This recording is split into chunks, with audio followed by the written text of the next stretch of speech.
I'm Claudia. I'm head of marketing and insights at IMA. So who is IMA? It's actually in our name. So influencer marketing agency, we were there at the start, so we ended up getting the best position in SEO.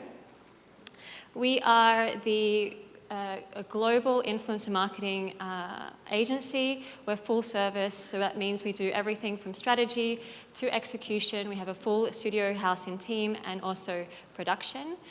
We're global, which means we have offices in as far as Singapore, and also we just opened last month in LA. I'm based out of Amsterdam, and what's really interesting, I think, for you to know is that we just merged with Media Monks. Now, we're one of the first influencer agencies to actually merge with a bigger company. Media Monks is a massive production house globally. They have 18 offices around the world. They are part of S4. Now you're asking me, okay, what is S4? S4 is the brainchild of Samant and Sorrell. Samant and Sorrell actually created WPP and now is broken away to start a new way in which agencies can interact with brands. And we're really excited to be at the forefront of that. So that's about me.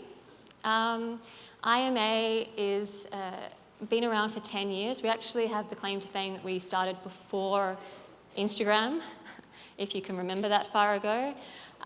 We've done thousands of influencer campaigns in all types of verticals. So anything from FMCG, B2B, food and retail, anything you can think of, we've probably done it. But you're not here to talk about me. I really want to talk to you about what is going to happen in the future and what kind of trends we can predict influencer marketing to happen and how we think the influencer marketing landscape will evolve. But first I want to just explain a little bit about where and what we mean by influencer marketing. And what we always say is that it's kind of like word of mouth 2.0. So before you used to tell your mom, your sister, your brother, your BFF, whoever would listen to you about how great your sneakers were. But now you actually have the ability to put it online and to have it available to millions of people through social. I bet some of you are on your phones now scrolling through Instagram looking at influencer content. You may have used YouTube to Google how to better fix your kitchen sink, I don't know. You might have looked at reviews to work out where you're going to eat on Saturday nights. You looked at Pinterest to get holiday inspiration, leadership opinions out of LinkedIn. These are all touch points that influencer marketing taps into. So influencer marketing has grown massively, and I think that it's really important to start where it kind of was previously, and to understand where it is now, and then also to understand where it's going in the future. So in the past, I think it was more this kind of pay-to-play kind of thing where you would have a nice, sexy bag. You would ask an influencer, hey, can you please post this beautiful, sexy bag on Instagram or on YouTube or on Twitter or whatever. And then basically, as soon as that post is done, the job's done. We're now moving into a world where influencers now becoming more content creators, more really a part of the marketing mix. And what I really want to stress is the marketing mix aspect. They're no longer just pay-to-play elements in a marketing mix. They can actually be a part of the whole mix from TVC as talent. You can have them activated in PR with events. You can get them to create content that you can create ads out of. The options are limitless. But of course, it's really interesting to also work out where they're going in the future. And I'll touch on this later, but for me, it's really important that they're really going to shape the retail landscape that we're currently in. I'm going to focus more on Instagram today just because of time and because a lot of the advertising spend that we have goes towards Instagram. But I'm not discrediting any of the other channels. But I think this is really an interesting point that 80% of Instagram's users follow a brand. That's 80% of the 1 billion active users on Instagram. That's a lot in anyone's books. But I think what's even really much more interesting is that 60% say They have discovered a new product on Instagram. This is actually really, really changing the way in which consumers interact with brands. It's no longer necessary to have huge TVC budgets. It's no longer necessary to have huge PR budgets to connect to your audience. It's really making it very easy to connect one-on-one with that audience without much spend at all. And that's what you see, the difference in the changing things. So you can see here your previous brand to consumer, so your B2C thing where you would have a brand message. You would say, okay, this brand is the best at X, and then that would be the message that you want your consumer to understand. We're seeing what we call H to H, which is more human to human.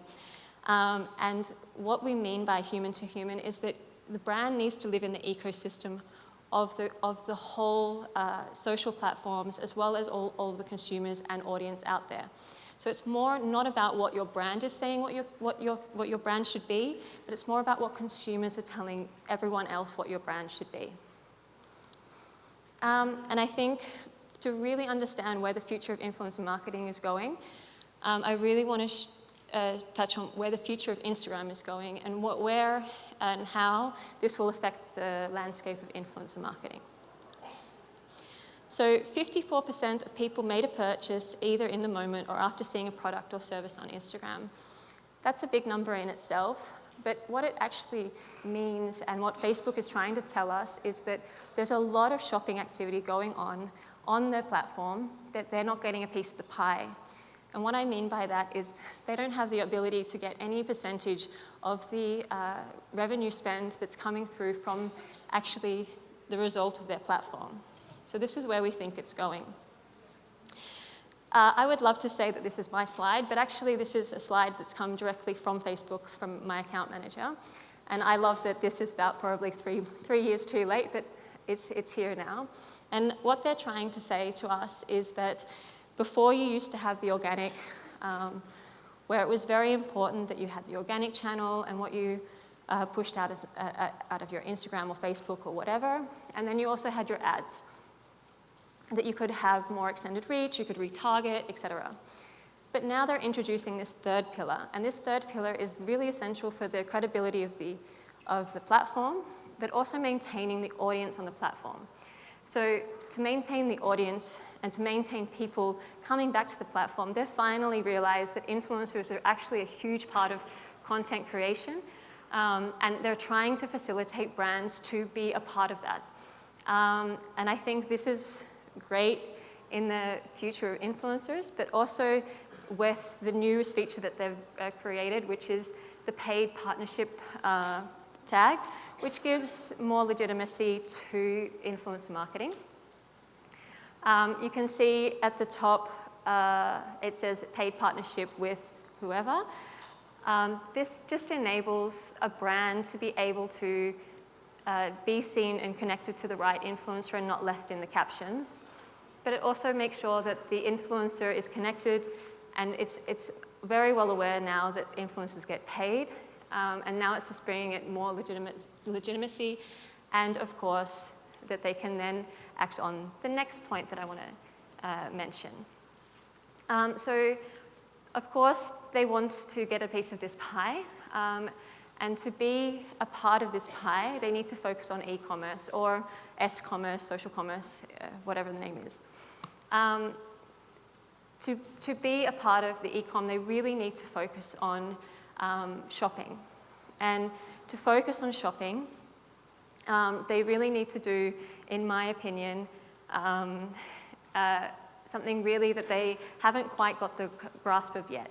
And that is making it available, making content key and not the followers.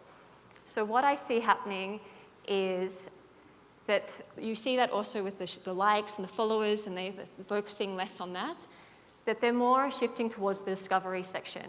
And this discovery section currently accounts for 20% of the impressions that are on Instagram.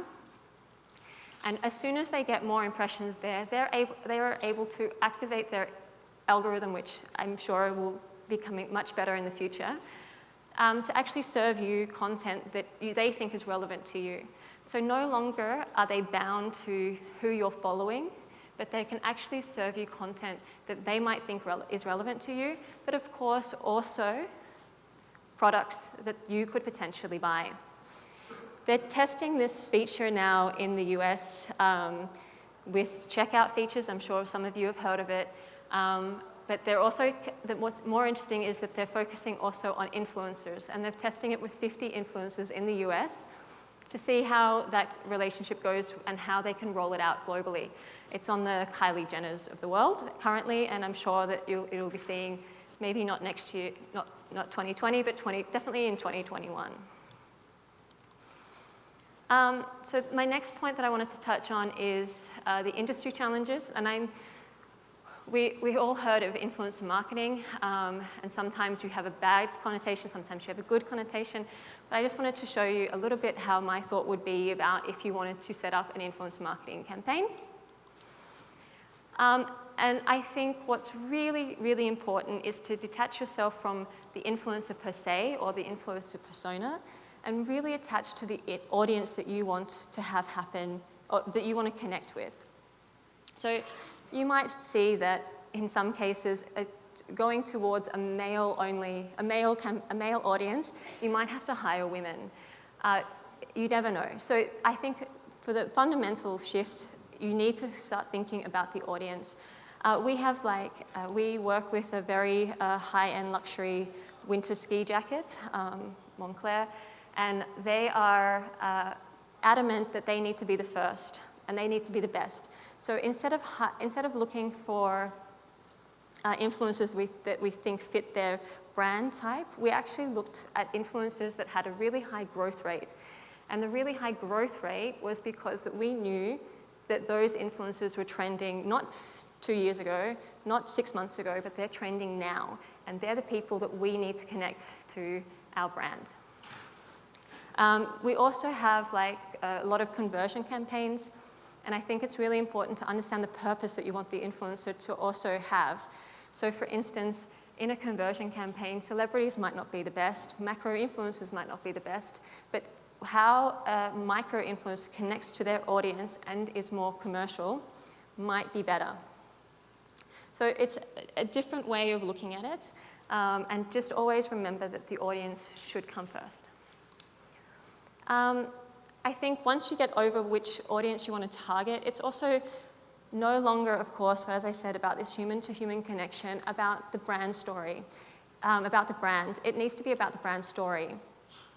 So instead of pushing your message, you need to really understand what the fundamental narrative is and what you want to share in that narrative. It's no longer good enough just to say, here's a sexy bag. It has to have a story behind it. And I really implore you to use that story and to make sure that you have a really strong storyline when using any influencer. If I go into key trends and opportunities, one of my favorite, actually, buzzwords at the moment is Gen Z. I know the speech next after mine is also on Gen Z, so I'm happy about that. And I definitely want to listen. But what Gen Z is bringing to the table, which I really, really love, is this truth element. So they're not, sometimes they can actually be known as the true generation or the truth generation.